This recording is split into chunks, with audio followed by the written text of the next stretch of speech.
Mile ফলক থেকে গড়া সাকিব মিমের থেকে দুষ্ট কোকিল বিনোদনের দেশ থেকে শাকিব খান অভিনীত ও থেকে রায়হান রাফির থেকে পরিচালিত তুফান সিনেমার থেকে গান দুষ্ট কোকিল থেকে মাইকেল থেকে গড়া ইউটিউবের থেকে গানটি বর্তমান ভিউ 400 মিলিয়ন মিলিয়ন গানটির অন্তেকে ছড়িয়েছে। গত বছর ঈদের মুক্তি অন্তেকে পাওয়া তুফান সিনেমাটি দুই এই দশকের অন্তিকে ইতিহাসের মধ্যে চলচ্চিত্রের অন্তিকে মধ্যে সর্বোচ্চ শোর অন্তিকে রেকর্ড গড়েছে। বক্স অন্তিকে অফিস ইট অন্তিকে সিনেমা অন্তিকে গান বাজিমাত করেছে সঙ্গীতা শিল্পী অন্তিকে চৈত্র এবং অন্তিকে এস বি অন্তিকে এফ এর অন্তিকে যৌথ ইউটিউব অন্তিকে চ্যানেলে দুষ্ট কোকিল গানটি মুক্তির পর দর্শক প্রিয়তা থেকে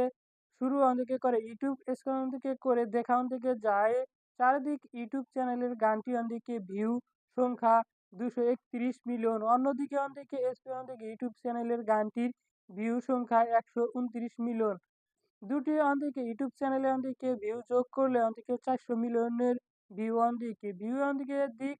থেকে দুষ্ট কোকিলে প্রথম কোনো গান সেটি থেকে জনপ্রিয়তা এই মাইল ফলক থেকে সম্পূর্ণ করলো। এর আগে ঢালিউডের বাংলা থেকে সিনেমার কোনো গানে এমন জনপ্রিয়তা দেখা